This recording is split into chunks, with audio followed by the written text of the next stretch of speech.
सफ़ेद चादर में लपेड़ेंगे, तो उन्होंने लपेट भी दिया हमारे मना करने के बाद भी। और वो ले जाने लगे बाहर को बच्चे को। जब वो बाहर लेगा रोड पे तो हम भी इनके पीछे, हमने कि हम बच्चा नहीं ले जाने देंगे।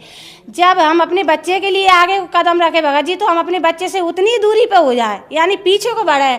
फिर हम सोच समझ के फिर एक कदम रखे, तो फिर हम एक कदम फिर पीछे। तो हम कह रहे जब हम बड़े सोच समझ के कदम रख रहे हैं, फिर हम पीछे क्यों हो रहे हैं। तो हमने जब पीछे मुड़ के देखा तो एक बाबा चले आ रहे थे, जो वाइट कलर के बिल्कुल सफ़ेद कपड़ा पहने, जिस कपड़े में एक दाग नहीं, उनकी इतनी लंबी लंबी ठोड़ी थी, सिर पर टोपी थी और चले आ रहे। उनके हाथों में एक ऐसी लकीर थी कि जो हमारी सांसों से टकरा रही आके। तो हमने कही ये कैसी लकीर है कि जो हमारे सांसों से क्यों लग रही है।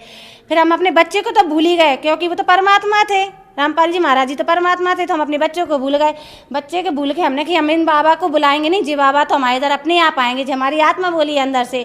तो हमने उनसे बोला कि रुको बाबा, तो वो रुक गए। हमने कि हमने अपने हाथों से एक पैरदान बनाया है, हम आपको उस पर बैठा रहेंगे। तो हमने उस आसन को भी निकाला, और जब वो बाबा वहाँ थे चौक में, हमने उनको उस पर भी बिठाया।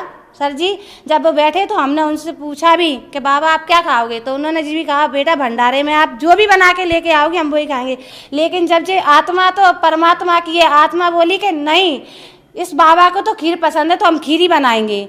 जब फिर हमने दोबारा भी सोचा, लेकिन आत्मा तो एक ही बात बोले कि खीर ही बनाएंगे। जब भगत जी हम अपने किचन में गए और हमने खीर बनाने के लिए रख दिया। जब हमने अपना डिब्बा खोला तो हमारे डिब्बे में सिर्फ चावल के 4 ही दाने थे भगत जी, 4 से 5 भी था। जब हमने सोचा कि हमने उनसे बोल तो दी खीर की, लेकिन हम खीर बनाए कैसे। फिर हमने कि 4 ही दाने डाल दो चावल की, जितनी बनेगी उतनी बन जाएगी, दूध ज़्यादा डाल देंगे हम इसमें। जब वो हमने 4 दाने डाले सर जी, तो उससे हमारी भगोनी भर गई। जब भगोनी भर गई तो गैस पे भी फैलने लगी। उस टाइम खीर हम पे समरा ही ना समरे, हमने अपनी गैस बंद कर दी और हमने प्लेट में खीर ली, चम्मच गिलास भी भर के ले गए और उनको दी, और बाबा जी ने खा ली। जब उन्होंने हाथ नहीं धोए तो हमने उनसे पूछा कि बाबा आपने हाथ क्यों नहीं धोए। उन्होंने हमसे कही बेटा कभी बर्तन में हाथ नहीं धोते। हमने उनसे ये भी कहा कि हम भी नहीं धोएंगे हाथ।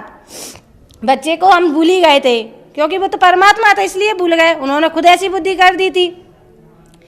उसके बाद क्या हुआ, हमने उनकी गोदी में सिर रखा और हम इतने रोए कि उनका रोते रोते नीचे के जो कुर्ता का घेर का वो गीला कर दिया। उन्होंने हमारे सिर पर भी हाथ रखा, पर उन्होंने हमसे ये नहीं पूछा कि बेटा आप क्यों रो रही हैं, ऐसी क्या बात है, कुछ भी नहीं पूछा। हमने उनसे कही फिर बाबा हमारा लड़का लौटा दो। हमने उनसे बोला मार्च और लास्ट अप्रैल को तो हम किसी भी हालत में आपकी शरण में आ जाएंगे, जगत गुरु तत्वती संत रामपाल जी महाराज जी की शरण में हम आ जाएंगे। हमने इतना ही बोला सर जी। जब हमने पीछे मुड़ के देखा तो जो लोग हमारे बच्चे को ले गए थे वो बच्चे को लौटा के ले आए। उनने चादर नीचे रखा, उसी में हमारा बच्चा था। बच्चा उठ के बैठ गया, लेकिन जब बच्चा आया हमने उस बच्चे पे हाथ फेरा और फिर हमने पीछे मुड़ के देखा। हमने कही बाबा का धन्यवाद तो कर ही दे। तो जब देखा तो बाबा तो जा चुके थे, सिर्फ गिलास कटोरी और आसन डाला रह गया था। जब ही हम समझ गए थे कि परमात्मा और परमात्मा से बड़ा कोई नहीं है, क्योंकि उन्होंने हमारे मरे हुए बच्चे को जीवित कर दिया। जितने भी जगत है यहाँ पर, जिनको विश्वास नहीं है वो मेरे गांव आ सकते हैं, डबरा जिला ग्वालियर मध्य प्रदेश, आके और पूछ सकते हैं क्या जी हकीकत है। जी हकीकत है, क्योंकि मेरे साथ जो घटना हुई है उसके बाद ही मैं संत रामपाल जी महाराज की शरण में आई थी।